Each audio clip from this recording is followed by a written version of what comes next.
ఈ మానవ జాతి గురించి ఏం చెప్పాలనుకున్నాడో అన్న విషయాలు ఈ 2 దినాలు తన వాక్యం ద్వారా దేవుడు మాట్లాడతాడు. ఒక మనిషి రక్షణ పొందడానికి ముందు అసలు దేవుడు అంటే ఎవరో సరైన అవగాహన ఉండాలి. దేవుడిని ఎందుకు నమ్మాలో అవగాహన ఉండాలి. దేవుడు అనగానే మన ఎడల ఎంత ఆశ పెట్టుకున్నాడో, మనిషి కోసం దేవుడు ఎంత శ్రమ అనుభవిస్తున్నాడో, ఎన్ని కష్టాలు పడుతున్నాడో, ఇవన్నీ మనిషికి అర్థమైనప్పుడే మనిషి దేవుడిని తిరిగి ప్రేమించగలుగుతాడు, నమ్మగలుగుతాడు. నమ్మి ఆయన రెక్కల చాటున ఆయన వాక్యానుసారం బ్రతికి మరణించిన తర్వాత దేవుని సన్నిధికి చేరుకుంటాడు. దేవుని పిల్లలారా, ఈరోజు సమాజంలో ఉన్న మనిషికి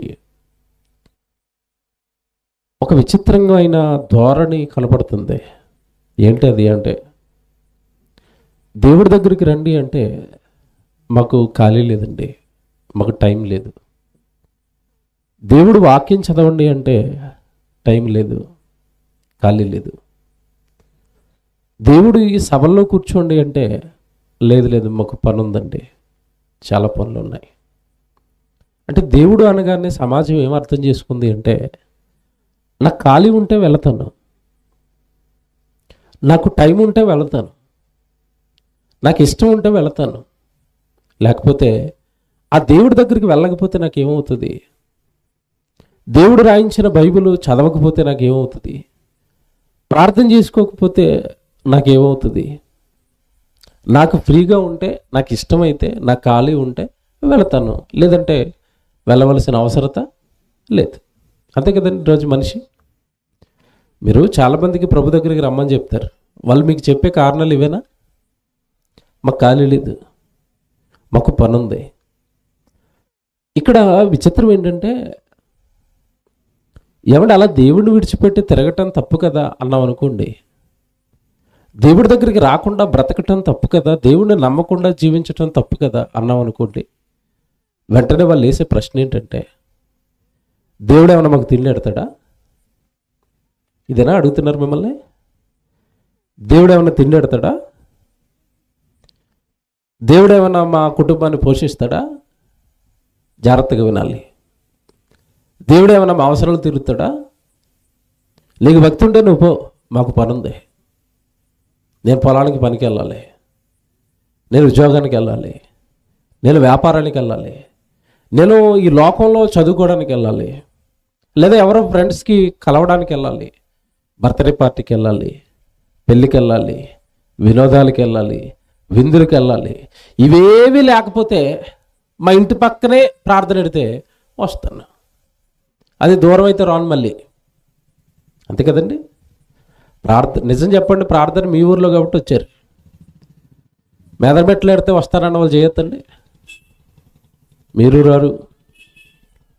అంటే దేవుడు అనగానే మనిషికి ఏం అర్థమయ్యాడు అంటే, ఖాళీగా ఉంటే వెళదాం, మన పక్కనే ఉంటే వెళదాం. అంటే దేవుడు అనేసరికి పెద్దగా సీరియస్గా తీసుకునే వ్యక్తి కాదు. దేవుడిని సమాజం ఎలా ఆలోచిస్తుందంటే, దేవుడు అనగానే పెద్దగా సీరియస్గా తీసుకోవాల్సిన అవసరం లేదు, ఖచ్చితంగా వెళ్ళవలసిన అవసరం లేదు, ఖచ్చితంగా ఆయన సన్నిధిలో ఉండవలసిన అవసరం లేదు, ఖచ్చితం అనేది ఏమీ లేదు. నీకు టైం ఉంటే, నీకు వీలుంటే, ఏమండి మనకి దగ్గరగా ఉంటే చూద్దాం, ఒక అడుగు వెళదాం, ఒక గంట అక్కడ కూర్చుందాం, అయిపోయింది. జాగ్రత్తగా వినాలి. రాత్రి దేవుడిని సమాజం సీరియస్గా తీసుకోవట్లేదు. కారణం ఏంటంటే, అసలు దేవుడు అనగానే సమాజానికి ఏం చేస్తున్నాడో, ఒక మనిషి బ్రతికి బట్టగట్టాలి అంటే దాని వెనకాల దేవుడు ఎంత కష్టపడుతున్నాడో మనిషికి తెలియక, నా జీవితం, నా ఇష్టం, నేను ఖాళీ ఉంటే వస్తాను, సమయం లేదు, టైం లేదు అంటున్నాడు. ఏమంటే నేను ఒక ప్రశ్న అడుగుతాను, మీకు తెలిస్తే ఆన్సర్ చెప్పండి. నాకు టైం లేదు అంటున్నాడు కదా, అసలు మనిషికి టైం ఇచ్చింది ఎవరు చెప్పండి? చెప్పండి. మనిషికి టైం ఇచ్చింది ఎవరు? దేవుడు. టైం అంటే మీకు అర్థమైందో లేదో, కాలచక్రం ఒకటి ఉంది, దాంట్లో ఆయుష్కాలం పేరుతో మనకు ఒక కాలం ఉంది. అంటే నాకు ఇప్పుడు 39 సంవత్సరాలు, అంటే నాకు 30 సంవత్సరాల కాలం ఇచ్చాడు దేవుడు. ఇంకా ఆయుష్ ఇచ్చాడు అనుకోండి, సగటు మనిషి ఆయుష్ కాలం ఒక 60, 70. నేను ఇంకో 30, 40 ఉంటాను. తర్వాత నా కాలం ఏమైపోద్ది? తీరిపోతుంది. నేను ఈ లోకాన్ని ఖాళీ చేసి వెళ్ళిపోవాలి. జాగ్రత్తగా వినాలి. అంటే నీకు ఆయుష్ కాలాన్ని ఇచ్చింది ఎవరు భూమి మీద? ఒక 30, 40, 50, 60, 70, 80 కాలం ఇచ్చింది ఎవరు నీకు? దేవుడు. దేవుడు కాలాన్ని ఇచ్చి, ఆ దేవుడు ఇచ్చిన ఆయుష్ కాలంలో నువ్వు బ్రతకడానికి తల్లి గర్భంలో దేహం కట్టి, ఆ దేహంలో ఆత్మను పెట్టి, తల్లి గర్భం ద్వారా నీకు ఈ లోకానికి జన్మించి, ఆ తల్లి ద్వారా నీకు ప్రేమను అందించి, నువ్వు బ్రతకడానికి పంచిపోతాలను కలిగించి, సృష్టిని కలిగించి, మనిషి దేవుడి కోసం ఇన్ని చేస్తే, ఈ కాలచక్రంలో ఆయుష్కాలం పేరుతో భూమి మీదకి వచ్చిన మనిషి అంటున్నాడు, నాకు టైం ఉంటే నీ దగ్గరకు వస్తానంటున్నాడు. ఎక్కువ మాట్లాడితే టైం ఇచ్చింది ఎవరు చెప్పండి? దేవుడు. నాకు ఇక్కడ ఒక ప్రశ్న వచ్చింది. నీకు టైం ఉంటేనే దేవుడి దగ్గరికి వస్తానంటున్నావు కదా, మొత్తం నీ టైంనే కట్ చేస్తే? జాగ్రత్తగా ఆలోచించు. టైంని కట్ చేయడం అంటే, నా దగ్గరికి రానంటున్నావు కాబట్టి బాబు నీ గుండె లబ్డబ్ లబ్డబ్ లబ్డబ్ అంటుంది కదా, ఓసారి ఇలాగ అంటాడు దేవుడు దాన్ని, అంతే. ఏమైపోద్ది? ఏమందో. అది ఏమనలేదంటే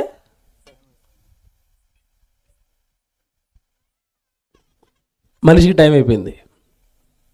వెంటనే నేను దేవుడి దగ్గరికి రాను రాను రాను రాను అన్నవాడు ఇంటి ముందు టెంట్లోకి వచ్చేస్తాడు. కరెక్ట్గా ఒక రోజులో ఊరికి అవతలకి వెళ్ళిపోతాడు. ఎక్కడికి? శ్మశానానికి. దేవుడితో పెట్టుకుంటే అలా ఉంటుంది స్టోరీ. చెప్తాను ఇప్పుడు జాగ్రత్తగా, డీటెయిల్డ్గా అర్థం కావాలి. ఈరోజు ఈ రాత్రి దేవుడిని నేను ఎందుకు నమ్మాలి, దేవుడి సన్నిధిలో నేను ఎందుకు ఉండాలి, దేవుడి కోసం నేను ఎందుకు బ్రతకాలి, దేవుడి దగ్గరికి నేను ఎందుకు రావాలి అంటే, దేవుడు అనే ఆయన నీ జీవితంలో ఎంత ముఖ్యమైన పాత్ర పోషిస్తున్నాడో నీకు అర్థం కావాలి. నిన్ను బ్రతికించడానికి, నువ్వు హాయిగా ఈ రాత్రి ఇంట్లో తినేసి చక్కగా భోజనం చేసి నిద్రపోవడానికి ఆయన ఎన్ని కష్టాలు పడుతున్నాడో నీకు తెలియాలి.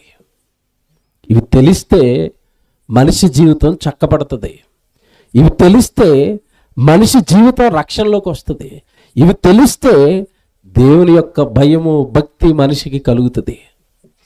అమ్మనాన్నలు కష్టపడి పొలంలో రాత్రి పగళ్ళు పనిచేసి తెచ్చిన కష్టార్జితాన్ని అంతా కూడగట్టి, పిల్లలకి బట్టలు కొని, పిల్లలకి ఫీజులు కట్టి, పిల్లలకి చక్కగా పుస్తకాలు కొని, వెళ్ళి రావడానికి డబ్బులు ఇచ్చి, నువ్వు వెళ్ళి చదువుకొని రారా అని కాలేజీకి పంపిస్తారు. ఆడికి అమ్మ కష్టంగానే నాన్న కష్టంగానే అర్థమైంది అనుకోండి.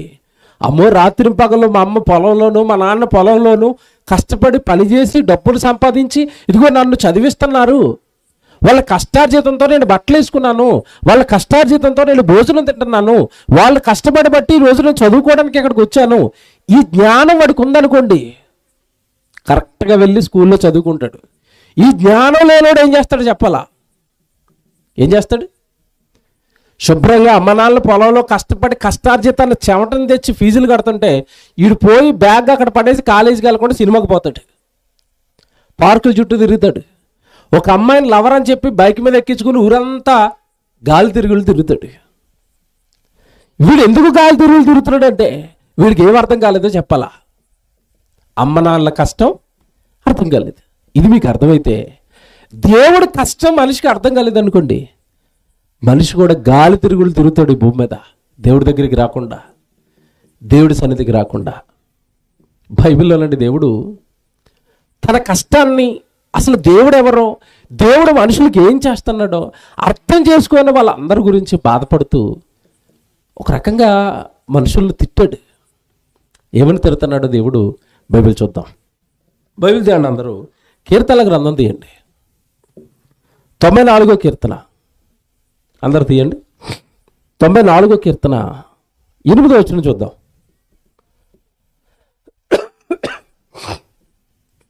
కీర్తనల గ్రంథం 94వ కీర్తన 8వ వచనం అండి. జనులలో పశుప్రాయులారా దీనిని ఆలోచించుడి అన్నాడు. ఎవరిని అంటున్నాడండి? ఏమన్నాడు? మనుషుల్ని. జనులలో పశుప్రాయులారా, రేపు పశువులారా అన్నాడు. ఏమండి? దేవుడు మనుషులు ఏమంటున్నాడు? ఏమంటున్నాడు? బాబు వీడియోలు రెడీగా పెట్టాలా, పశుప్రాయులారా అన్నాడు. ఎందుకంటున్నాడు ఈ మాట? ఎందుకంటున్నాడు తెలుసా? కింద చూడండి, అక్కడ అదే మాట. జనులలో పశుప్రాయులారా దీనిలో ఆలోచించుడి, బుద్ధిహీనులారా మీరు ఎప్పుడు బుద్ధిమంతులవుతారు? మీకు ఎప్పుడు బుద్ధి వస్తుంది? మీకు ఎప్పుడు జ్ఞానం వస్తుంది? తర్వాత చెవులను కలుగజేసిన వాడు వినకుండునా, కంటిని నిర్మించిన వాడు కానకుండునా అన్నాడండి. అంటే నీకు చెవులు నిర్మించిన ఆయన, నీకు కంటిని నిర్మించిన ఆయన. నీ చెవులు వినపడుతున్నాయా? ఏమంటే మనకు చెవులు వినపడుతున్నాయా? వినపడుతున్నాయి. కళ్ళు కనబడుతున్నాయా? కనబడుతున్నాయి. ఇప్పుడు చూడగలిగే కళ్ళు చేసిన దేవుడు కూడా మళ్ళీ చూస్తాడా? ఆయన చూస్తున్నాడు కాబట్టే నీకు చూసే కళ్ళు ఇచ్చాడు. ఆయనకి చెవులుండి వింటున్నాడు కాబట్టే నీకు వినగలిగే చెవులు చేశాడు. ఇప్పుడు చెవులు చేసిన ఆయన, కళ్ళు చేసిన ఆయన ఎవరు? నువ్వు గుర్తుపట్టలేదు అనుకోండి, వాళ్ళందరూ దేవుడు ఏమంటున్నాడు? పశుప్రాయులారా అన్నాడు. ఎంత పెద్ద తిట్టండి అది. అప్పుడప్పుడు మీ పిల్లలు మీరు చెప్పిన మాట వింటలేదు అనుకోండి, మీరేమంటారు చెప్పండి? ఒరే మనిషివా పశువా అంటారా? అనరా? ఏమంటారు? మనిషివా పశువా అంటే అర్థం ఏంటి? అంటే నేను చెప్పింది నీకు అర్థం కాకపోతే అంతే. ఇప్పుడు పశువుతో ఎందుకంటే అక్కడ పశువు చెడ్డదని కాదండి, మనం చెప్పినవన్నీ అర్థం చేసుకోవడానికి మనలాంటి బుర్ర ఉందా? దానికి బుద్ధి ఉందా? పశువు దగ్గరికి వెళ్ళి రోజు ఇక్కడ పాసుకేస్తున్నావు, దూరంగా వేసుకోవచ్చు కదా అంటావా? దానికి అర్థమవుతుంది? అది మనిషికి అర్థమవుతుందా? అర్థమవుతుంది. వీడు ఇంట్లో పాసుకేస్తున్నాడు అనుకోండి, వయసు వచ్చినా సరే కుర్రాడు, అప్పుడు ఏమంటారండి? ఒరే మనిషివా పశువారా, దూరంగా వేసుకోరా వెళ్ళి. మీకు అర్థమైందా? జాగ్రత్తగా వినాలి. పశుప్రాయులారా అని ఎందుకు అంటున్నాడు అంటే, మీకు వివేచన, బుద్ధి, జ్ఞానం ఇవి ఉన్నాయి కదా, దీనితో మీరు ఆలోచిస్తే దేవుడు అర్థమయ్యేవాడు కదా, దేవుడి కష్టం అర్థమయ్యేది కదా, దేవుడు మనుషుల ఎడల ఎన్ని శ్రమలు పడుతున్నాడో, ఎన్ని ఇచ్చాడో, ఎంత ప్రేమను చూపించాడో ఇదంతా మీకు అర్థమవును కదా. ఇదంతా ఆలోచించలేని వాళ్ళందరినీ కూడా బుద్ధిహీనులారా మీరెప్పుడు బుద్ధిమంతులు అవుతారు అన్నట్టు. ఏమంటే కొన్ని సందర్భాల్లో మనుషుల కంటే పశువులే చాలా చాలా చాలా కరెక్ట్ అన్నట్టుగా కనపడతాయండి, చాలా అందంగా కనపడతాయండి. మీకు ప్రశ్న అడుగుతాను, వీడియో చూద్దరు కానీ మీరు కారు కానీ, మనిషి కనిపెట్టిన కారు కానీ, లేదంటే ట్రాక్టర్ కానీ, లేదంటే ఆటో కానీ, లేదంటే లారీ కానీ ఒక 80, 60, 70 స్పీడ్లో ఉన్నప్పుడు ఆ కారుకి కానీ ఆ లారీకి కానీ మనిషి అడ్డొచ్చేసారు అనుకోండి, లారీ ఆగుతుందా, గుద్దుకుంటూ వెళ్ళిపోద్దా? చెప్పాలా? గుద్దుకుంటూ వెళ్ళిపోద్ది, అంతే కదండి. సడన్గా బ్రేక్ ఆడిపోద్దా? పోనీ వచ్చింది మనిషి, నేను గుద్దకూడదని లారీకి తెలుసా? డ్రైవర్ బ్రేక్ వేసే లోపు అక్కడ ఉన్న వ్యక్తి లారీ ఏం చేస్తుంది? గుద్దేస్తుంది, మనిషి చచ్చిపోతాడు. నేను ఒక వీడియో చూశానండి, పశువులది వీడియో ప్లే చేస్తారు చూడండి, మీరు జాగ్రత్తగా గమనించాలి. అంటే పశువులకున్న జ్ఞానం కూడా, పశువులకున్న ప్రేమ కూడా, యజమానుని పశువు గుర్తిస్తున్నట్టుగా కూడా మనుషులు తమ యజమానుడైన దేవుడు గుర్తించలేకపోయారు. చూడండి, ఆ వీడియో చూడండి, ప్లే చేయ బాబు. జూమ్ అవుతుందా? అవి కనపడేటట్టు.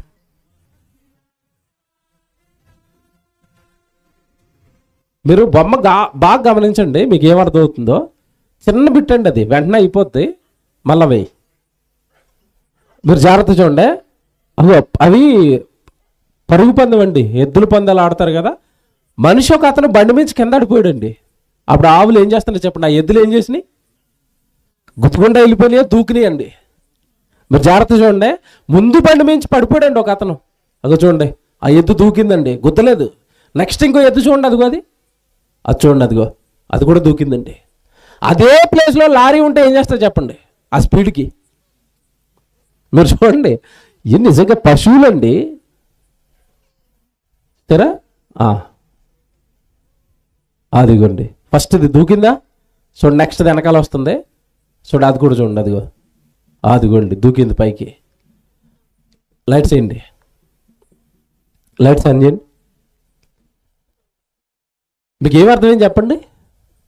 అంత స్పీడ్లో లారీ ఉంటే, కారు ఉంటే మనుషులు గుద్దుతాయా? దూకి పైనుంచి వెళ్తాయా చెప్పండి? చెప్పండి, గుద్దేస్తాయి కదండి. ఇప్పుడు ఈ వీడియో ఎందుకు వేసానో తెలుసా నేను? ఆ పడిపోయిన వ్యక్తిని గుద్దకుండా ఎందుకు దూకుతున్నాయో చెప్పాలి. అవి మీరు చెప్పాలా? ఎందుకు దూకుతున్నాయో చెప్పండి. ఎందుకు అతనికి హాని చేయట్లేదు చెప్పండి. ఆ జంతువులు ఎందుకు హాని చేయట్లేదు చెప్పండి.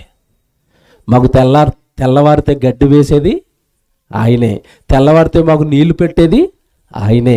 ఆయన ఎలా తన్నుతాం మేము? అంత స్పీడ్లో మా యజమానుడు లేదంటే మనిషి మేము గుద్దకూడదు, ఎగరాలి.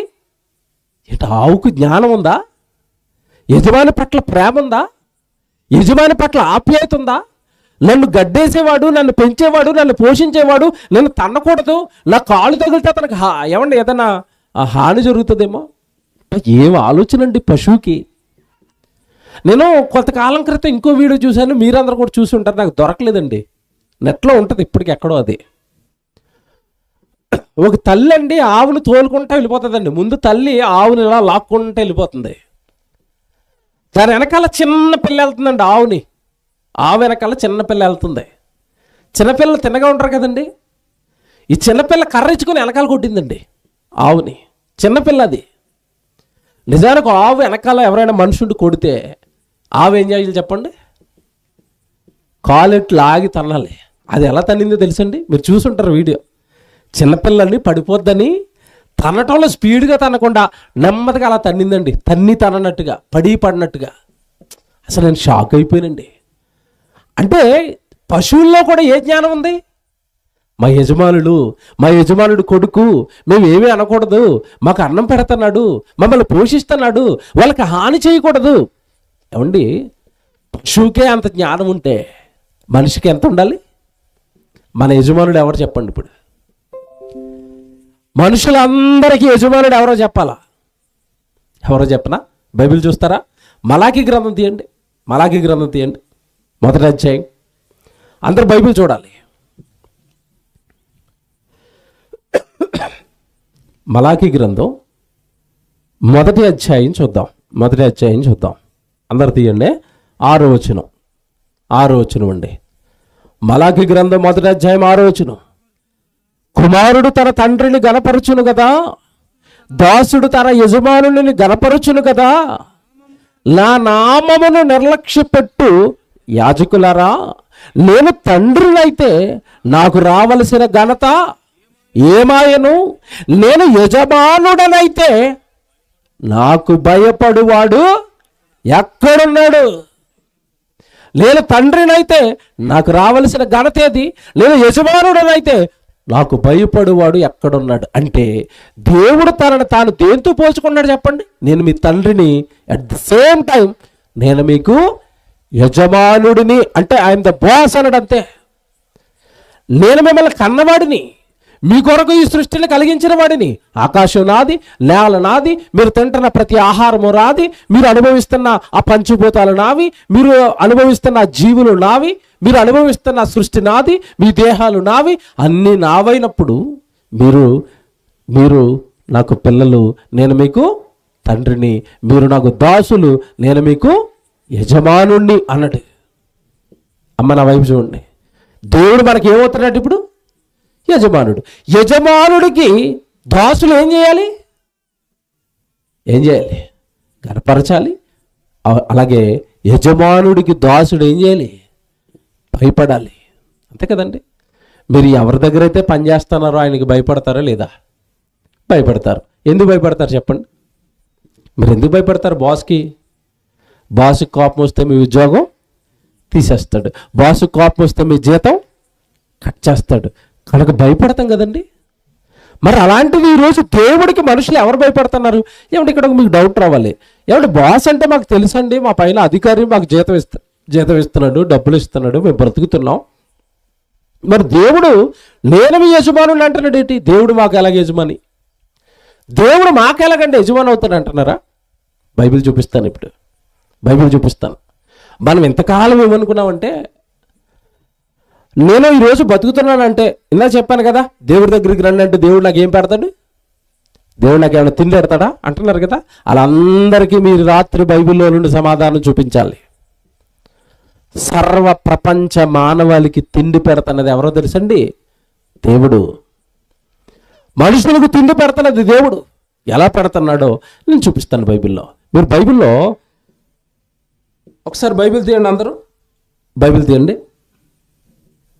ఆమోసు గ్రంథం చూద్దాం. ముందు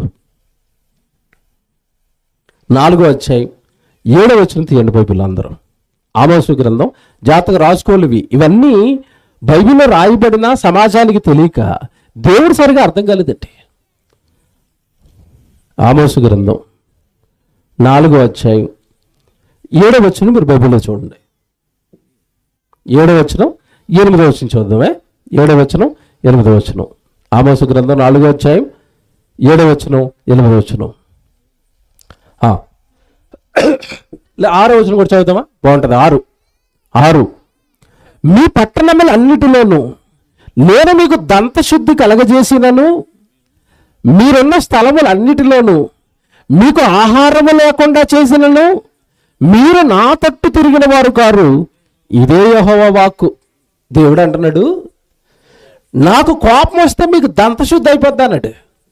దంతశుద్ధి అంటే పళ్ళు శుభ్రం చేస్తాడు అనుకుంటున్నారా? పళ్ళు శుభ్రం చేసుకోవాలంటే రాత్రి భోజనం చేయాలి కదా.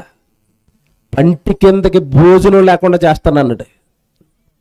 నేను మీకు దంతశుద్ధి కలగజేసినను, మీకు ఆహారం లేకుండా చేసినను, మీరు నా తట్టు తిరిగిన వారు కారు. అంటే ఈ మాటను పట్టుకుని మన కడుపు నింపుతున్నది ఎవరో చెప్పాలి, మనకు ఆహారం పెడుతున్నది ఎవరో చెప్పాలి. అమ్మ నా వైపు చూడండి అందరూ. ఆడుతున్న పిల్లల్ని కంట్రోల్ చేయండి, వాడు కూర్చోమనండి.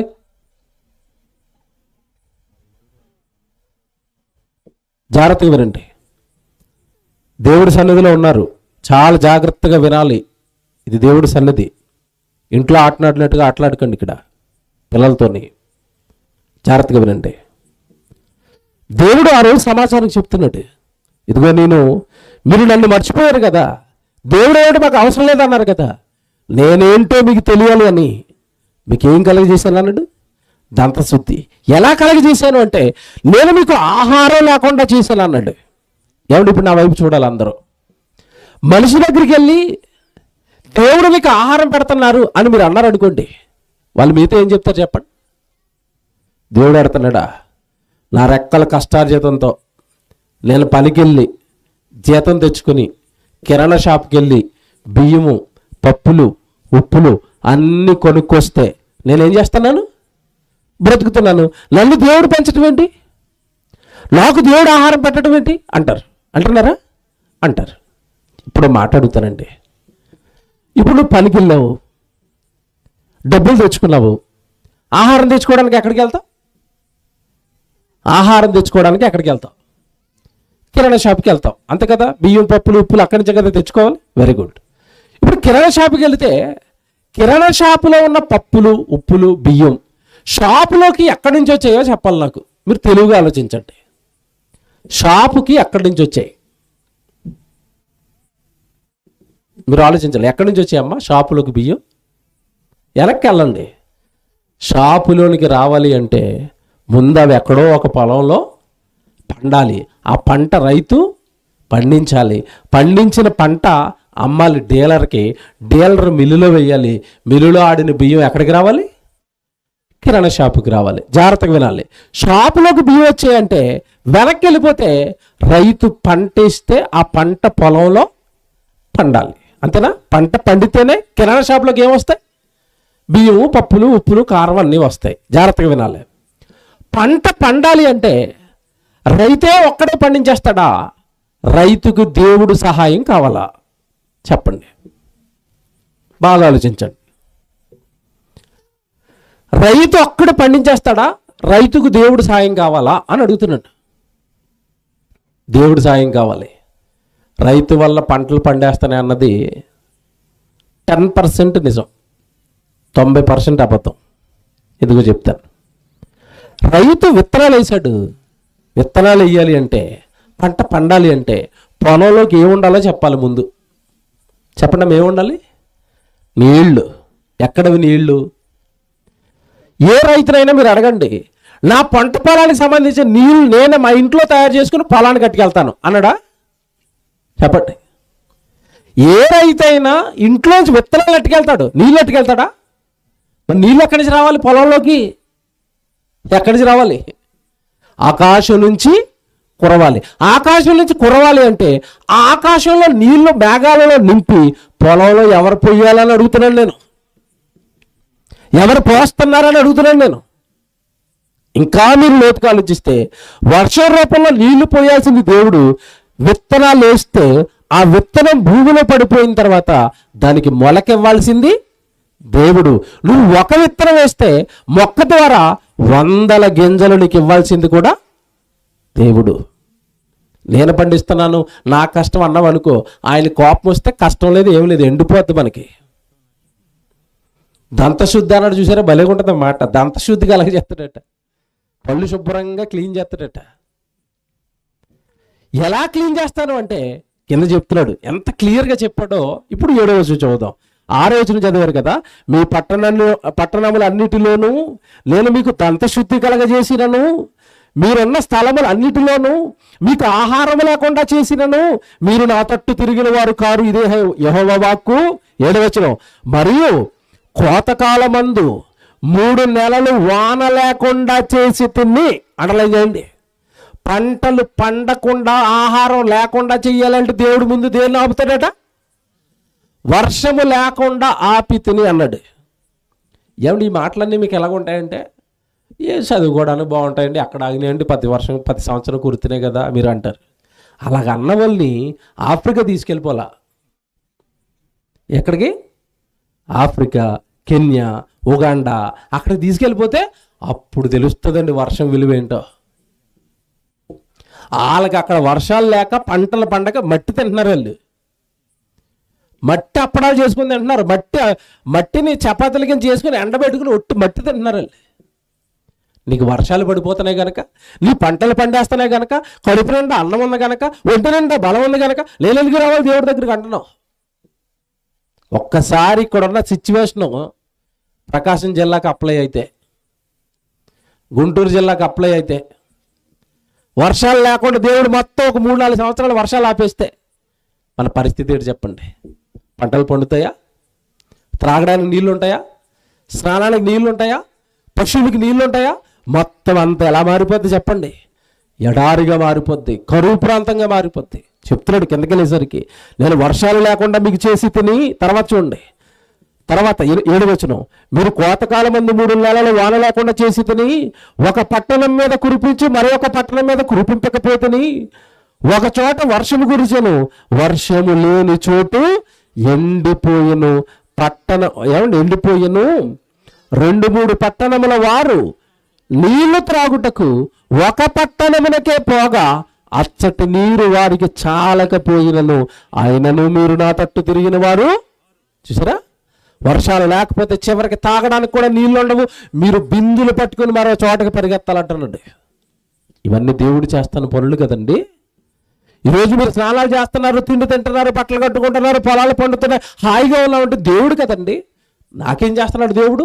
నేనెందుకు రావాలి దేవుడి సన్నిధికి? నేనెందుకు ప్రార్థన చేయాలి? నేనెందుకు దేవుడి దగ్గరికి రావాలంటావేంటి? దేవుడు అనగానే నీకు సరిగా అర్థం కాలేదు. చివరికి పశువుకున్న జ్ఞానం కూడా మనిషికి లేదండి. పశువుకున్న జ్ఞానం కూడా లేదు. పశువు తన యజమానుడు గుర్తుపట్టిందండి. మనిషి తన యజమానుడు వర్షం ఇచ్చి, ఆహారం ఇచ్చి, సమస్తము ఇచ్చి పెంచి పోషిస్తున్న దేవుడిని గుర్తుపట్టడం లేదు. చాలా బాధేస్తూ ఉంటుందండి. కళ్ళ ముందు ఇవన్నీ జరుగుతున్నా చూసి కూడా గుర్తించలేకపోతున్నాడా? చూసి కూడా గుర్తుపట్టలేకపోతున్నాడా? ఇదేంటి మనిషి ఇలా తయారైపోయాడు, ఇలా తయారయ్యేటి? ఏమంటే మీరు ఆమోస్ గ్రంథం చదివారు కదా, ఇంకో మాట చూపిస్తాను మీకు. కీర్తన గ్రంథానికి రండి. కీర్తనల గ్రంథం 104వ కీర్తనకి రండి. 104వ కీర్తన 14వ వచనం చూడండి. 14వ వచనం, కీర్తన గ్రంథం 104వ కీర్తన 14వ వచనం అండి.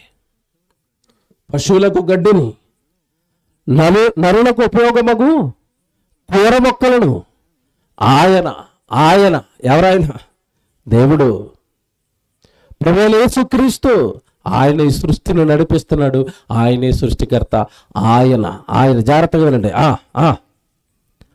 ఇందు మూలమున భూమిలో నుండి ఆహారమును, నరుల హృదయమును సంతోషపెట్టు ద్రాక్షారసమును, వారి మొగములకు మెరుగుడిచ్చు తైలమును, నరుల హృదయమును బలపరచు ఆహారమును ఆయన పుట్టించుచున్నాడు. ఆహారాన్ని ఎవరు పుట్టిస్తున్నారు? ఆయన పుట్టించుచున్నాడు. ఆయన పుట్టించుచున్నాడు. దేవుడు పుట్టిస్తున్నాడు. ఆహారాన్ని పుట్టించేది దేవుడు. నరులకేమో గడ్డట, క్షమించండి, పశువులకేమో గడ్డట, నరులకేమో కూర మొక్కలట. ఎంత బాగా ఆలోచించాడండి దేవుడు. మీరు ఆ వచనం చదివారా? 14వ వచనం, పశువులకు గడ్డిని, నరులకు ఉపయోగమగు కూర మొక్కలను. అంటే పశువు గడ్డి ఒకటి వేస్తే చాలు, మనకే గడ్డి ఒకటి వేస్తే తింటాడండి మనిషి? తింటాడా? మీకు విషయం చెప్పరండి, కూర మొక్కలు అన్నాడు. కూర మొక్కలు అంటే మనం తినే కూరగాయల మొక్కలు ఎన్ని ఉన్నాయి చెప్పండి? ఒకటా? ఎన్ని కూరగాయలు తింటారు మీరు? రోజుకు ఒక రకం. చాలామంది అండి వారంలో ఒక కూరగాయ రిపీట్ అయిందనుకోండి, మొన్నే ఉండవు కదా మళ్ళీ ఉండేవేంటి అంటాడు. రోజు టమాటా కూర వండితే తింటారండి? తింటారా? రోజు బంగాళదుంప వండితే, రోజు వంకాయ వండితే, వంకాయ కూర చాలా బాగుంటుంది. బాగుంటుందా? వంకాయ కూర చాలా బాగుంటుంది. వంకాయ కూర బాగుంది కదా రోజు తింటే, ఇగో పక్కన ఇంకొకరు ఉండాలి ఇలాగ అనడానికి. దురదలు వచ్చేస్తాయి విపరీతంగా. బాగుంది కదా అని తినేస్తే బాడీకి సరిపోదండి. అందుకే దేవుడు ఏం మొలిపించాడట? కూర మొక్కలు, కూర మొక్కలు, కూర మొక్కలు. ఒకటి కాదు రకరకాలు ఆకుకూరలు, కూరగాయలు, నాన్ వెజ్లో రకాలు, సముద్రంలో దొరికేవి, నదుల్లో దొరికేవి, ఆకాశంలో ఎగిరేవి. ఎన్నండి మనిషి తింటున్నాడు కూర. ఎన్ని రకాల కూరలన్నీ మనుషులు తింటున్నారు. అవన్నీ కూడా దేవుడు ఆ భూమి నుండి మొలిపిస్తున్నాడట. ఏమంటే ఇవన్నీ మీరు అర్థం చేసుకుంటున్నారా? అంటే దేవుడు అంటే ఇంతకాలం ఏమనుకున్నామంటే, మనం ఏదో ఆపద వచ్చినప్పుడు మొక్కుకునేవాడు, కష్టం వచ్చినప్పుడు చెప్పుకునేవాడు అనుకున్నారు. దేవుడు కాదు. నువ్వు బ్రతకడానికి నీ వెనకాల ఇన్ని చేస్తున్నాడు. ఇన్ని చేస్తున్నా సరే మనకి ఏదైనా చిన్న కష్టం వచ్చిందంటే ఆయన బ్రతకనివ్వం. దేవా దేవా దేవా, ఆయన ఏదో ఖాళీగా ఉన్నట్టు. ఇతనేమో బిజీగా ఉంటాడట, దేవుడి దగ్గరికి రాడట. ఏదైనా కష్టం రాగానే మాత్రం వాలిపోతాడండి. ఎవరి దగ్గర? ఏమంటే మనిషి దేవుడికి దగ్గరగా ఎప్పుడు ఉంటాడో చెప్పాలి నాకు. మీరు బాగా అనుభవం, మీరు చెప్పండి. ఎప్పుడు ఉంటాడు? ఏదో శ్రమ రావాలా, ఏదో రోగం రావాలా, అప్పుడు దేవా దేవా దేవా దేవా. 24 గంటలు దేవే. అది తగ్గిపోయే వరకే. తర్వాత నువ్వెవరో నాకు తెలియదు అంటాడు. హాస్పిటల్లో ఉన్నప్పుడు చూడండి, క్రైస్తవులు నెత్తి దగ్గర ఏముంటుంది చెప్పండి? హాస్పిటల్లో ఉన్నప్పుడు క్రైస్తవులు నెత్తి దగ్గర ఏం పెట్టుకుంటారు? బైబిల్. ఇంటికి వచ్చాక ఎక్కడ పెట్టుకుంటారు? ఎక్కడ పెట్టుకున్నామో తెలియదు అంటారు. ఆదివారం వెతుకుతారండి ఇల్లంతా. గుడికి వెళ్ళడానికి ఏం వెతుకుతారు? బైబిల్. ఏమన్నా నేను మాట్లాడుతాను,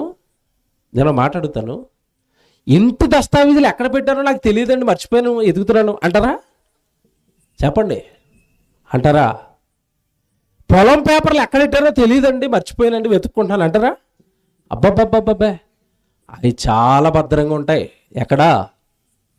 బీరువాలో మొదటి తాళం వేసి అది ఓపెన్ చేసి, రెండో తాళం తీసి అది ఓపెన్ చేసి, ఆ లోపలికి చెయ్యడితే పక్కన ఇంకో తాళం ఉంటుంది, అక్కడ ఉంటాయి ఇంటి పేపర్లు, బంగారము, వెండి, 1 లక్ష రూపాయలు క్యాష్, అన్నీ అక్కడే ఉంటాయి భద్రంగా. బైబిల్ ఎక్కడుంది? తెలీదండి. పెద్దగా పనే ఉంది దాంతో. ఎప్పుడు పని? భక్తులుగా ఆదివారం, కొంతమంది భక్తులకి అయితే రోగం వచ్చినప్పుడు. అంతే కదండి. చాలామంది అట బైబిల్ తల కింద పెట్టుకుని నిద్రపోతున్నారట. బైబిల్ ఎక్కడ పెట్టుకుంటారట? నెత్తి కింద. బాగా నిద్ర పడుతుందండి. అంటే నెత్తి కింద పెట్టుకోవడానికి బైబిల్ తలగడనుకున్నారేంటి? బైబిల్ అది ఎంతమంది కష్టపడితే నీ చేతుల్లోకి వచ్చిందో తెలిస్తే బైబిల్ విలువ తెలిసేది. బైబిల్ విలువ. నా చేతుల్లో బైబిల్ ఉందండి, మీరు నమ్మరు. ఇది ఇప్పుడు నేను వాడుతున్న బైబిల్, నా బైబిల్ చూస్తే అర్థమైపోతుంది ఎవరికైనా. నేను చిన్నప్పుడు సండే స్కూల్లో నుంచి ఇదే బైబిల్ చదువుతున్నాను. నా చిన్ననాడు నేను సండే స్కూల్కి వెళ్ళినప్పుడు నాకు ఫస్ట్ ప్రైజ్ గిఫ్ట్ కింద వచ్చింది ఈ బైబిల్. నేను అప్పుడు 6వ తరగతి 5వ తరగతి చదువుకుంటున్నాను. అప్పుడు బైబిల్ ఇది. ఇప్పటికీ అదే బైబిల్. బైబిల్ ఎక్కడ పడితే అక్కడ పెట్టం, చాలా భద్రంగా దాచుకుంటాం. కారణం అదే మన జీవితం, అదే మనకి పరలోకం. దానిలో ఉన్న మాటలు మనకి తెలిస్తేనే దేవుడు మనకు అర్థమవుతాడు, నిత్యజీవం మనకు దొరుకుతుంది. దేవుడిని అర్థం చేసుకోవడానికి బైబిల్ అనండి, దాన్ని ఎక్కడో పడేటివిటండి. బైబిల్ అలాగే ఎలా విసిరేస్తారు, బైబిల్ అలాగే ఎక్కడ పడితే అక్కడ ఎలా పెట్టేస్తారు. దేవుడు మాటలు కదండి, ఆ ప్రేమ ఉండాలి కదా, ఆప్యాయత ఉండాలి కదా. ఇంత పెద్ద సృష్టిని కలిగించి నన్ను చేసిన మా నాన్న మాటలు అని ఎంత ప్రేమ ఉండాలి, ఎంత భద్రం ఉండాలి, ఎంత జాగ్రత్త ఉండాలి. చాలామంది అండి భక్తులు ప్రార్థనకు వస్తారు, ప్రార్థనకు వచ్చి మరి సగం ప్రార్థన అయ్యేసరికి నిద్ర వస్తుంది ఏంటో తెలియదండి, బైబిల్ వదిలేసి ఇంటికి వెళ్ళిపోతారండి వాళ్ళు. చివరిలో ఏమంటే ఆ కన్వీనర్ అన్ని సర్దుకున్నప్పుడు బైబిల్ ఇక్కడ తెచ్చి పెడతాడు, ఎవరో బైబిల్ మర్చి వెళ్ళిపోయాడు. అంత భక్తుడు అనమాట, అంత భక్తి దేవుడు అంటే, అంత ప్రేమ బైబిల్ అంటే. దేవుని పిల్లలారా, దేవుడు ఎంత బాధపడతాడండి. కష్టపడి వర్షాలు ఇచ్చి, కష్టపడి పంటలను ఇచ్చి, కష్టపడి కని పెంచుతుంటే ఆయన మాటలు చదవక, ఆయన సన్నిధికి రాక, ఆయన ఎవరో సరిగా అర్థం చేసుకోక, ఆయన భక్తి ఎలా చేయాలో తెలుసుకోకుండా జీవితాలను ముగించేస్తుంటే దేవుడు బాధపడుతూ ఈ మాటలు రాస్తున్నాడు. మీకు ఎన్నాళ్ళు చెప్పిన అర్థం కదా మీకు. ఎంతకాలం చెప్పాలి ఇవన్నీ నేను మీ కొరకు జరిగిస్తున్నానని, నా వల్ల మీరు బ్రతుకుతున్నారు అని, నా వల్ల మీరు క్షేమంగా ఉంటున్నారని మీకు ఎంతకాలం చెప్పాలంటున్నాడు దేవుడు. ఎంతకాలం? యోవేలు గ్రంథం కూడా చూడండి, మంచి మాట చూపిస్తాను మీకు. ఇదే మాట అండి దేవుడు బాధపడుతూ యోవేలు గ్రంథం 2వ అధ్యాయం 23వ వచనం చూడండి బైబిల్లో. యోవేలు గ్రంథం 2వ అధ్యాయం 23వ వచనం చూద్దాం. యోవేలు గ్రంథం 2వ అధ్యాయం 23వ వచనం అండి. 23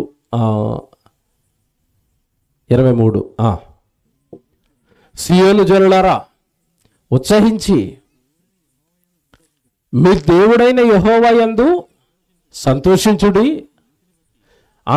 తన నీతిని బట్టి ఆయన తొలకరి వర్షమును మీకు అనుగ్రహించును, వాన కురిపించి పూర్వమందు వలె తొలకరి వర్షమును కడవరి వర్షమును మీకు అనుగ్రహించును, కొట్లు ధాన్యముతో నిండును. అంటే మన కొట్లు ధాన్యంతో నిండాలి అన్నా, కిరాణా షాపుల్లోకి పంట రావాలి అన్నా ఏం కురవాలట? కడవరి వర్షము, తొలకరి వర్షము. వర్షాల్లో 2 రకాలు ఉంటాయి. పంటలు వేసుకోవడానికి ఒక వర్షం, పంటలు బాగా పండడానికి ఒక వర్షం. తొలకరి వర్షం, కడవరి వర్షం. ఈ 2 కరెక్ట్గా పడితేనే పంట చేతికి వస్తుంది. కొన్నిసార్లు ఏం చేస్తుందంటే, పంటకు ముందు పడవలసిన వాన రైతు కరెక్ట్గా ఏదోలో మత మీద బోర్లు వేసి అక్కడి నుంచి లాక్కుని పంట అలాగే వేసిన తర్వాత వర్షం పడుతుంది, మొత్తం కొలాప్స్ అయిపోద్దండి ఆ పంట అంతా.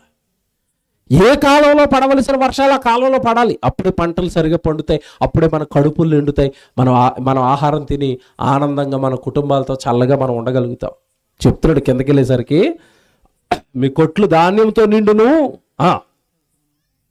కొత్త ద్రాక్ష రసమును కొత్త తైలమును గానుగులకు పైగా పొర్లి పారును, మీరు కడుపారా తిని తృప్తి పొంది మీ కొరకు వింత కార్యములను జరిగించిన మీ దేవుడైన యెహోవా నామమును స్తుతించినట్లు నేను పంపిన మిడతలు, గొంగలి పురుగులను, పసర పురుగులను, చీడ పురుగులను అను నా మహాసైన్యములను తినివేసిన సంవత్సరముల పంటను నేను మీకు మరలా ఇత్తును అన్నాడు. చూసారా, నేను మరలా ఇస్తాను.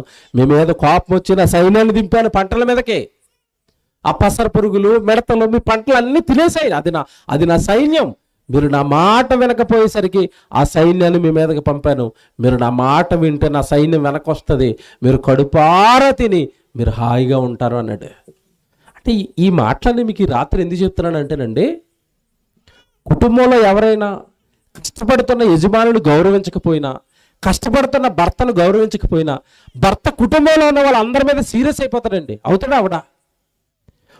నేను పొద్దున్న నుంచి సాయంత్రం వరకు కష్టపడి కదా మీరు తింటున్నారు, మీరు బట్టలు కట్టుకున్నారు, నన్ను గౌరవించరేంటి అని తండ్రి స్థానంలో ఉన్న, భర్త స్థానంలో ఉన్న అతన్ని పట్టించుకోకపోతే, గౌరవించకపోతే కోప్పడ్డా? మీరు చెప్పండి.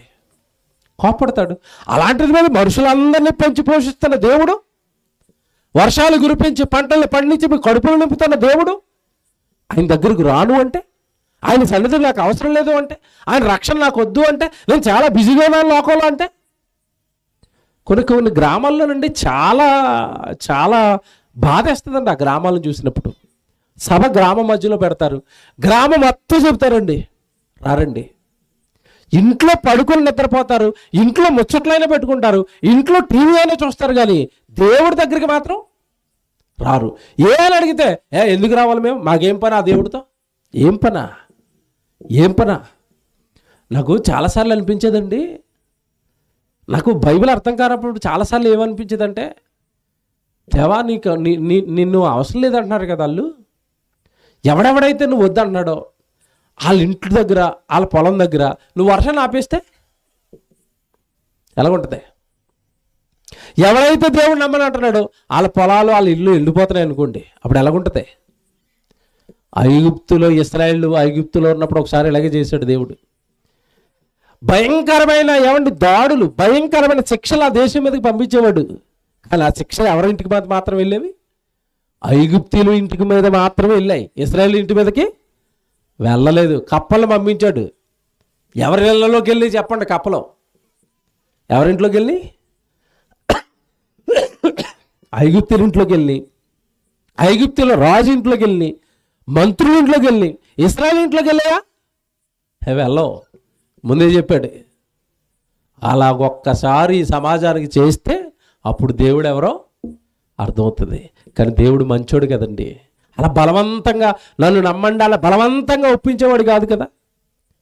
దేవుడు అనగానే బలవంతంగా నన్ను నమ్ము అండండి. ఈ మాట తెలియక ఈ మధ్యకాలంలో కొంతమంది మూర్ఖులు మాట్లాడుతున్నారు, బలవంతంగా మత మార్పిడి చేసేస్తున్నారట. బలవంతంగా మార్చేస్తారా? బలవంతంగా మార్చేయడానికి దేవుని పేరు అనుకున్న పెట్టి మనస్సును బలవంతంగా మార్చేయచ్చండి, మార్చగలవా? దేవుడు అంటున్నాడు, నేను ఆ నీతిమంతుల మీదను నా వర్షాన్ని కురిపిస్తాను, నా సూర్యుడిని వాళ్ళ మీద ఉదయింప చేస్తాను. నమ్మిన వాడు నమ్ముతాడు, బుద్ధి కలిగిన వాడు ఇది నా కష్టమని గుర్తించిన వాడు నన్ను నమ్ముతాడు, గుర్తించిన వాడిని వదిలేండి అనడంతే. బలవంతంగా మార్చేయండి అందరినీ అన్నాడా? దేవుడు అండండి. బుద్ధి ఉన్నవాడు ఎవడైనా ఇదంతా ఈ ప్రకృతిలో జరుగుతున్న ఈ కష్టం, ఈ కార్యమంతా దేవుడిదని గుర్తుపడితే వాడు దేవుడిని నమ్ముతాడు. మీరు కడుపార తింటున్నారు అంటే అది నాకు కష్టం అని చెప్పిన తర్వాత అండి దేవుడు బైబిల్లో ఎంత గొప్పగా దేవుడిని నమ్మాలి ఈ మానవ జాతి. నా తండ్రి కష్టపట్టి నేను ఇలా బాగున్నానండి, నేను క్షేమంగా ఉన్నానండి, ఊపిరి పీల్చుకుంటున్నానండి, మంచినీళ్ళు తాగుతున్నానండి, అన్నం తింటున్నానండి, సుఖంగా నిద్రపోతున్నానండి, నా ఇంట్లో నా పిల్లలు నా కుటుంబం క్షేమంగా ఉన్నామండి. దీనంతటికీ కారణం నన్ను పుట్టించిన నా తండ్రి దేవుడండి. గుర్తించేవాడు బుద్ధిమంతుడట, గుర్తించేవాడు జ్ఞానట, గుర్తించిన వాడు దేవుణ్ణి స్తుతిస్తాడట. కీర్తన గ్రంథం తీయండి. గుర్తించిన వాడు, దేవుడి కష్టాలను గుర్తుంచుకున్నవాడు దేవుని స్తుతిస్తాడు, దేవుని నమ్ముతాడు, దేవుని వైపు తిరుగుతాడు. దేవుడు ఎవరో గుర్తుపడతారు. బైబిల్లో దేవుడు రాస్తూ ఒక మంచి మాట మీకు చూపిస్తాను. 107వ కీర్తనకు రండి. 107వ కీర్తన 41వ వచనం చూడండి. 107వ కీర్తన 107వ కీర్తన 41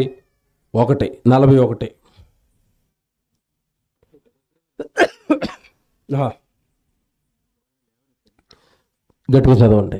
107వ కీర్తన అండి.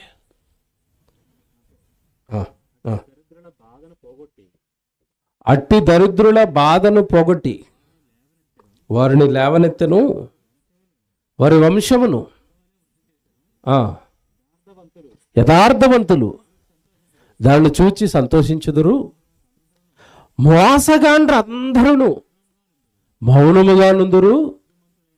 బుద్ధిమంతుడైన వాడు ఈ విషయములను ఆలోచించుచు యెహోవా కృపాతిశయములను జనులు తలపోయుదురుగాక. ఏమండి, ఈ మాటలన్నీ మీ విన్న తర్వాత మీకు ఏమర్థమైందో?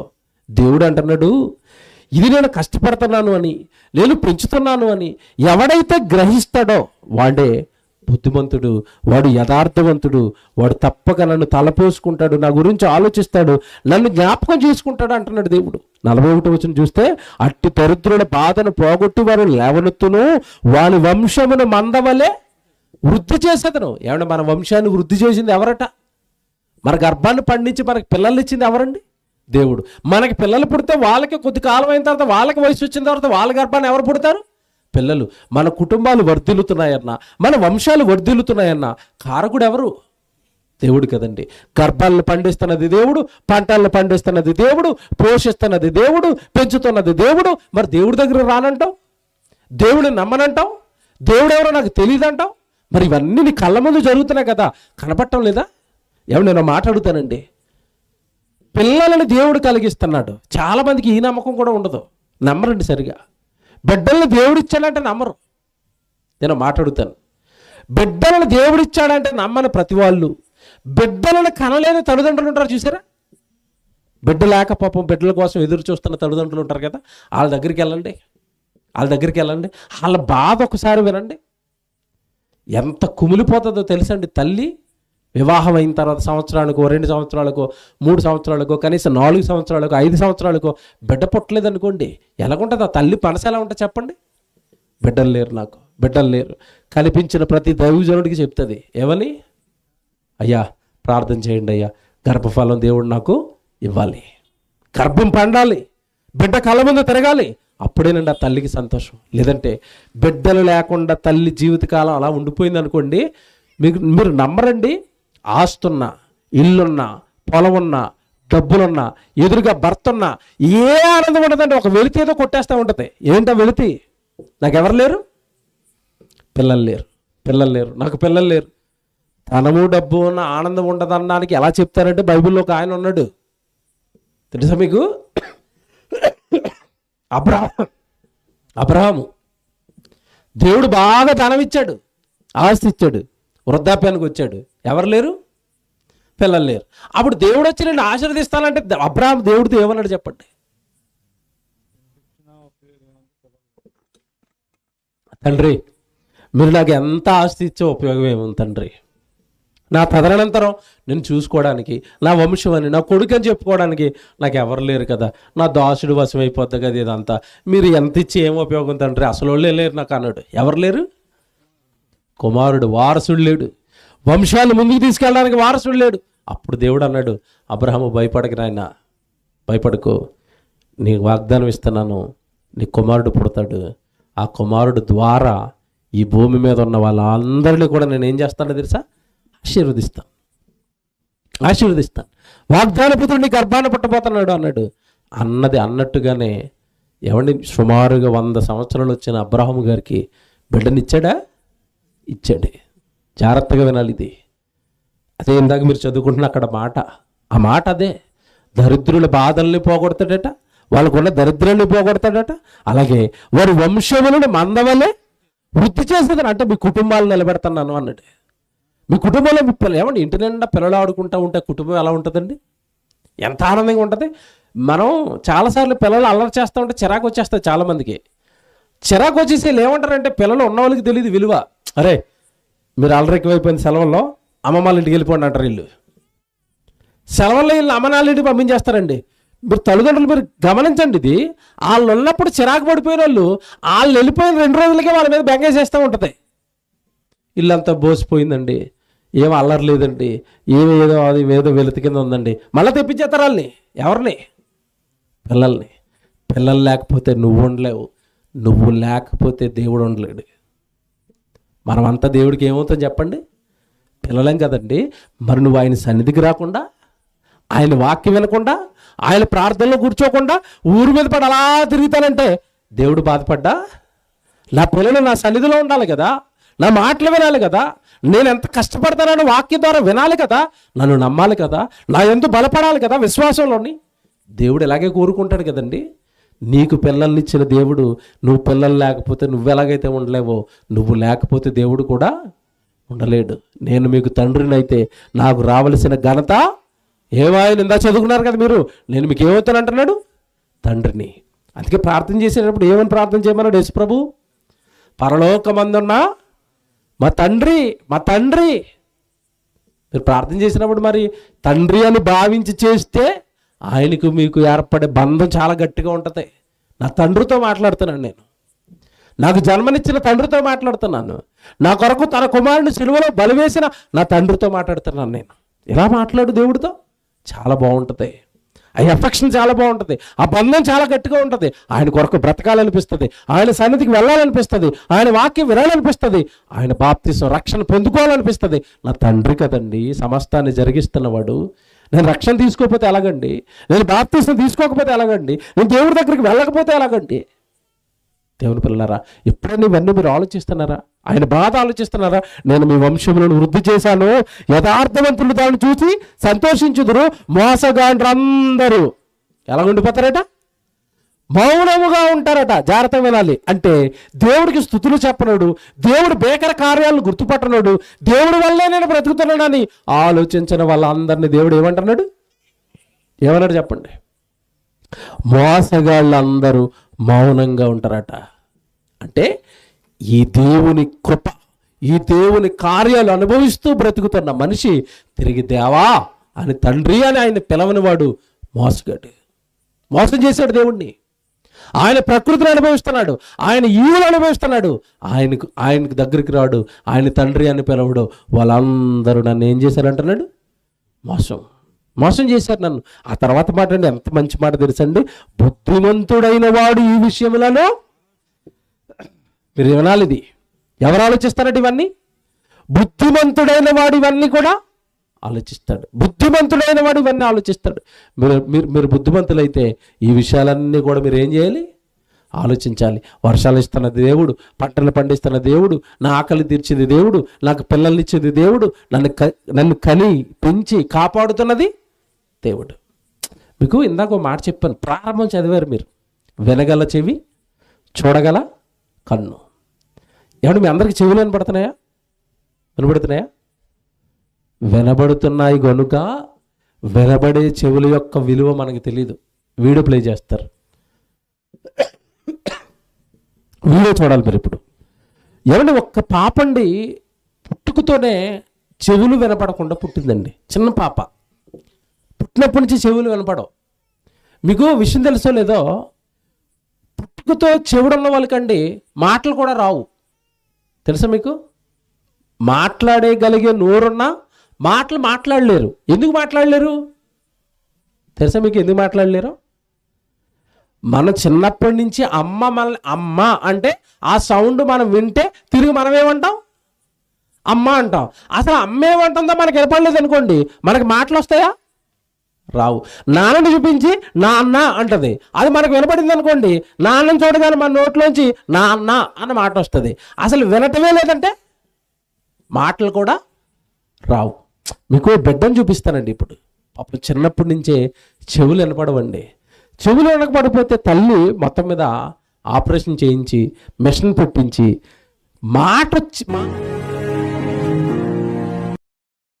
సౌండ్ వింటుంది.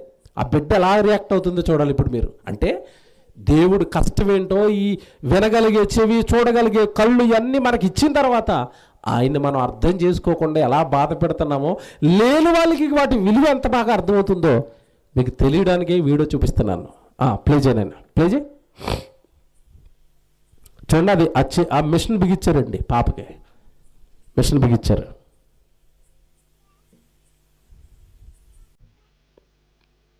పాపకి ఏం తెలియదండి, వినపడదు.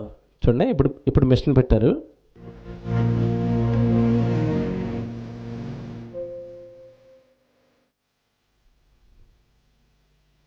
వాళ్ళ అమ్మ మాట్లాడింది చూడండి. వాళ్ళ అమ్మ మాట్లాడగానే వినపడిందండి. వినపడగా చూడండి పాప ఎలా ఏడుతుందో చూసారా? అదే నాకు వినపడుతుంది, మా అమ్మ మాట నాకు వినపడింది అని సంతోషంలో ఏడ్చేస్తాను. చూడండి, ఆ పాప ఏడ్చేస్తుందండి. ఫస్ట్ టైం విన్నది పాప మాట.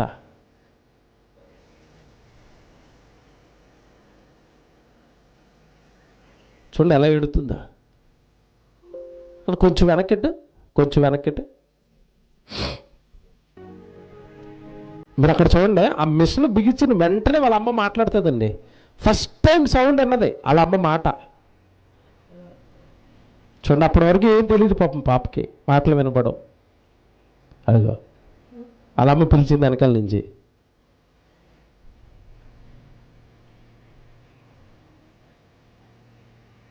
అదిగో వాళ్ళ అమ్మ మాట్లాడగానే చూడండి అది ఎలా చూసిందో.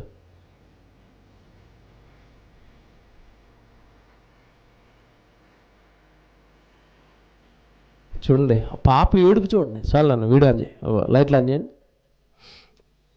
మీకు అర్థమైందా? మనకి చెవులు కనపడుతున్నాయి కనుక, మన కళ్ళు కనపడుతున్నాయి కనుక మనకి ఎవరు కనపట్టలేదు చెప్పండి? ఎవరు కనపట్టలేదు? దేవుడు కనపట్టలేదు. అన్నీ ఉన్నోడికి దేవుడు కనపట్టలేదు. కారణం ఏంటంటే అనుభవించడానికి అన్నీ ఇచ్చాడు, చూడడానికి అన్నీ ఇచ్చాడు, తినడానికి నోరిచ్చాడు, వినడానికి చెవులిచ్చాడు, చక్కగా రంగులు సువాసనలు అన్నీ ఇచ్చిన దేవుడు అండి. అవయవాలు అన్నీ బాగున్న మనిషికి కనపడటం లేదండి. ఒక మాట చెప్తాను, నేను జాగ్రత్తగా వినండి. అవయవ లోపం ఉన్నవాడికే దేవుడు బాగా అర్థమవుతున్నాడు. నీకు అన్నీ బాగున్నాయి కనుక దేవుడు అర్థమవటం లేదు. అవయవ లోపం ఉంటే అర్థమవును. అమ్మో నాకు ఇలాంటి అవయవ లోపం ఉందండి, నేను సరిగా వాళ్ళలా ఉండలేకపోతున్నానండి, వాళ్ళ తిరగలేకపోతున్నానండి, వాళ్ళ తినలేకపోతున్నానండి, వాళ్ళ ఈ లోకాన్ని చూడలేకపోతున్నానని నీకు ఏదైనా లోపం ఉంటే నీకు దేవుడు అర్థమైనా. ఒక ఆయన నెక్స్ట్ వీడియో ప్లే చేయి. నిజంగానండి అతనికి కాళ్ళు సరిగా లేవండి, చేతులు సరిగా లేవండి. ఆ స్థితిలో ఉండి కూడా దేవుడి కోసం ఎలా వాక్యం చెప్తున్నాడు చూడండి. అదిగో చూడండి, ఆయన నడవలేడు, చేతులు సరిగా లేవు. చూడండి ఆ వ్యక్తి చూడండి, 2 కాళ్ళు 1 చెయ్యి పనిచేయదండి, కానీ ఒక చేతికి మైక్ కట్టుకుని వాక్యాన్ని మాత్రం గర్జిస్తూ దేవుడి కోసం చెప్తున్నాడండి. అంటే అతనికి అర్థమయ్యాడు దేవుడు. ప్లే చేయను, ప్లే చేయి.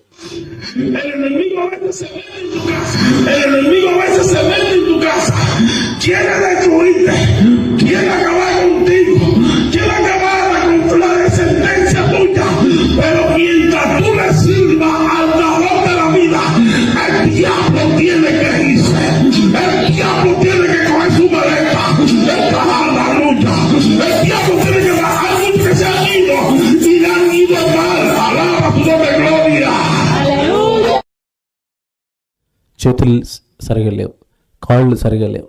ఎవరి కోసం చెప్తున్నాడు? దేవుడి గురించి చెప్తున్నాడు. నీకు అవయవాలన్నీ బాగున్నాయి, నువ్వు దేవుడు పని చేస్తావా? ఎవరికైనా దేవుడి గురించి చెప్తావా? ఏ గ్రామానికైనా సువార్త పట్టుకుని వెళ్తున్నావా? మీరు సర్వలోకానికి వెళ్ళి సర్వ సృష్టికి సువార్తను ప్రకటించండి అన్నాడు. బైబిల్లో ఉందా? బైబిల్లో ఉందన్న వాళ్ళు చేయొద్దండి. తెలిసి మీకు ఉందని ఉంది, కిందకి ఎత్తండి. ఆ రాయించిన మాట ఎవరి కోసం? నా కోసం అన్న వాళ్ళు ఇప్పుడు చేయొద్దండి. అబ్బాయి ఇప్పుడు ఎత్తరు. అది నీకోసమేనా? నీకోసమే. నువ్వు సువార్తకి వెళ్ళాలి. దేవుడు పని చెయ్యాలి. మరి చేస్తావా? చెయ్యండి. మీరు మౌనంగా ఉండిపోవటం వల్ల మీ వలన రక్షణలోనికి రావాల్సిన వారు అందరూ నరకానికి సిద్ధమవుతున్నారు. మర్చిపోకండి. అతనికి అవయవాలు బాగోకపోయినా వాక్యం ఎందుకు చెప్తున్నాడు అంటే, నాకు దేవుడు అప్పగించిన పనిని నేను చెయ్యాలి, సువార్త చెప్పాలి, ఒక్కరికైనా దేవుడి గురించి చెప్పాలి. అలా మీరు చెప్పాలని ఆశపడుతున్నారా? అన్ని అవయవాలు బాగున్నాయి కదా, కుటుంబం క్షేమంగా ఉంది కదా, మీ పిల్లలు బాగున్నారు కదా, మరి నేను దేవుడి కోసం చెప్పాలి. ఇప్పుడు చెప్పడం రాకపోతే ఇలాంటి సభలు పెట్టి నా కష్టార్జితాన్ని అంతా అక్కడ ఖర్చు పెట్టి దేవుడి కోసం చెప్పించాలి. ఎందుకంటే మనకి ఇలాంటి ఆలోచనలు రావు. దేవుడు బైబిల్ ఒకటే చెప్తున్నాడు, దినమెల్లా నా చేతులు చాచి నేను మిమ్మల్ని ఏం చేస్తున్నాను? పిలుస్తున్నాను. నా వైపు చూడండి. నేను మీకోసం ఎన్ని కష్టాలు పడుతున్నానో చూడండి, ఎంతగా శ్రమిస్తున్నానో మీకోసం చూడండి. పాపాలను బట్టి పుట్టించిన తండ్రి అయిన దేవుడు, శిలువలో ప్రాణం పెట్టిన యేసుక్రీస్తుల వారు ఎంత కుమిలిపోతున్నారో, ఈ మానవ జాతి దేవుణ్ణి ఎంత బాధ పెడుతుందో ఈ పాటలో రాశాను. మీరు చూడండి, మీకు అర్థమవుతాడు దేవుడు. ప్రార్థన చేసుకుందాం. తర్వాత లైట్స్ ఆఫ్ చేసి సౌండ్ బాగా పెట్టి పాట వేయండి.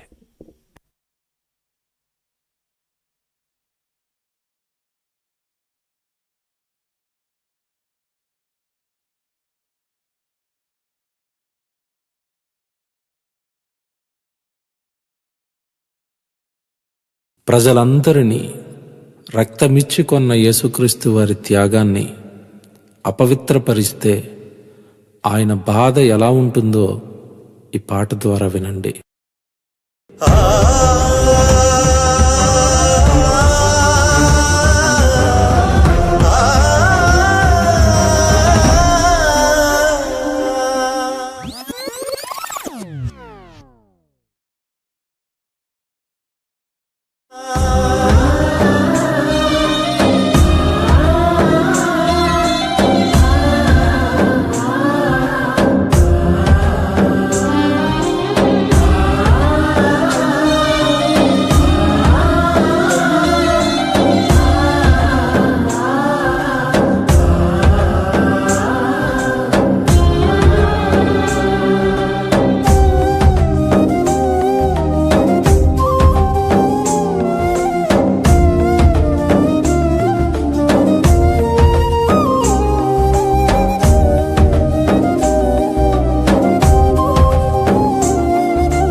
పాపంతో మరణిస్తే పాతాళమేనని, అపరాధంతో కనుమూస్తే అగ్నిగుండమేనని, పాపంతో మరణిస్తే పాతాళమేనని, అపరాధంతో కనుమూస్తే అగ్నిగుండమేనని, ప్రాణమిచ్చి పాపమంతా కడిగానుగా, వాక్యమిచ్చి హృదయ శుద్ధి చేశానుగా, పరిశుద్ధుడవై పరలోకం చూస్తావని, పరలోకం చేర్చుటకే వచ్చానుగా. రక్తమిచ్చి బ్రతికిస్తే భక్తి లేక బ్రతుకుతావా, పరలోకాన్ని మరచి పాత బ్రతుకే బ్రతికేస్తావా. రక్తమిచ్చి బ్రతికిస్తే భక్తి లేక బ్రతుకుతావా, పరలోకాన్ని మరచి పాత బ్రతుకే బ్రతికేస్తావా. పాపంతో మరణిస్తే పాతాళమేనని, అపరాధంతో కనుమూస్తే అగ్నిగుండమేనని.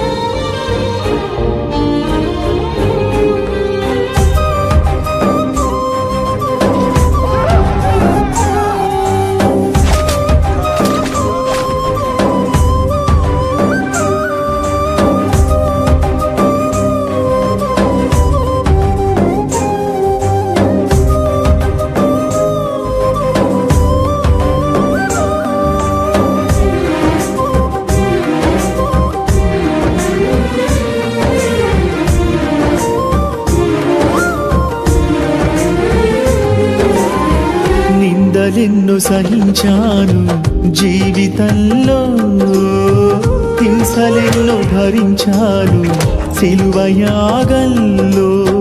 నిందలెన్నో సహించాను జీవితంలో, హింసలెన్నో భరించాను సిలువ యాగంలో.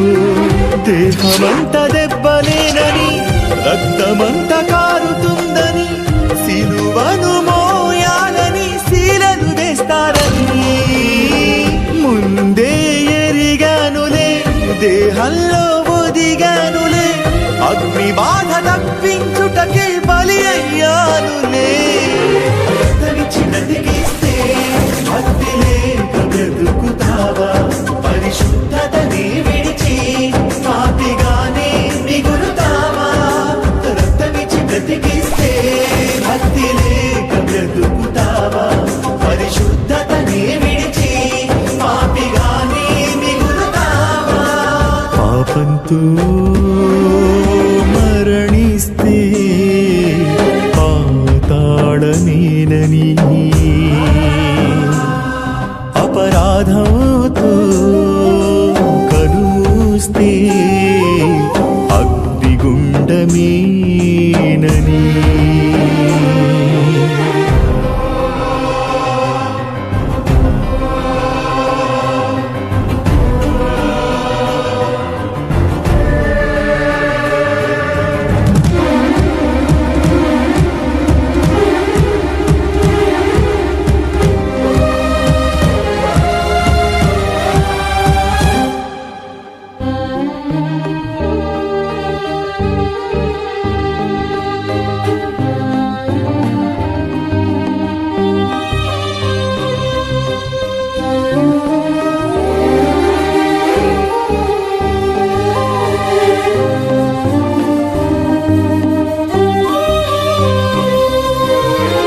నా యందు పాపమున్నదని మీలో ఎవడు స్థాపించును? పాపమే చేయని నన్నే ధరించావు, పాపమే చేయకుండా రోజు గడపకున్నావు. పాపమే చేయని నన్నే ధరించావు. పాపమే చేయకుండా రోజు గడపకున్నావు. బహిరంగ పాపాలతో బ్రతుకు నింపుకున్నావు. బాహాటంగానే నన్ను సిలువ వేశావు. సువార్త చేస్తావని నిన్ను శుద్ధునిగా చేస్తే అందరిలో అవమానమే మిగిల్చావు. రక్తమిచ్చి బ్రతికిస్తే భక్తి లేక బ్రతుకుతావా? ఎక్కువైన దండనకే పాత్రుడిగా ఎంచబడతావా? రక్తమిచ్చి బ్రతికిస్తే భక్తి లేక బ్రతుకుతావా? ఎక్కువైన దండనకే పాత్రుడిగా ఎంచబడతావా? పాపంతో మరణిస్తే పాతాళమేనని, అపరాధంతో కనుమూస్తే అగ్నిగుండమేనని, ప్రాణమిచ్చి పాపమంతా కడిగానుగా. వాక్యమిచ్చి హృదయ శుద్ధి చేశానుగా. పరిశుద్ధుడవై పరలోకం చూస్తావని పరలోకం చేర్చుటకే వచ్చానుగా. రక్తమిచ్చి బ్రతికిస్తే భక్తి లేక బ్రతుకుతావా? పరలోకాన్ని మరచి పాత బ్రతుకేస్తావా? రక్తమిచ్చి బ్రతికిస్తే భక్తి లేక బ్రతుకుతావా? పరలోకాన్ని మరచి పాత బ్రతుకేస్తావా?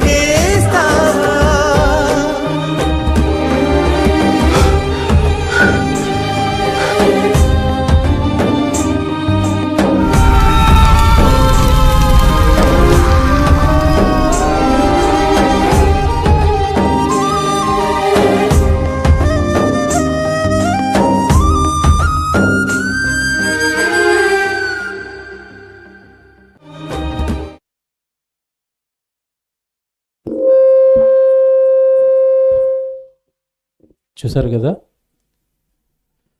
క్రీస్తు ప్రాణం పెట్టిన మేము మారము, లోకంలోనే బ్రతుకుతాం, పాపంలోనే బ్రతుకుతాం అంటే పాపం చేసిన తర్వాత మనిషి పొందే నరక యాతన ఎంత దారుణంగా ఉంటుందో చూశారు మీరు, పాటలో పెట్టాం. కనుక మనిషి జీవితం మరణం తర్వాత ఆ భయంకరమైన నిత్యాగ్ని దండనకు జారిపోబోతుంది. మారకపోతే, మనిషి రక్షణ పొందకపోతే, పాపాలు ఒప్పుకొని బాప్తిసం తీసుకొని తన పాపాలు కడుక్కోకపోతే మరణం తర్వాత పరిస్థితులు అవి. కనుక దేవుని పిల్లలరా, దేవుడిని ఎవరినో కరెక్ట్గా గుర్తించండి.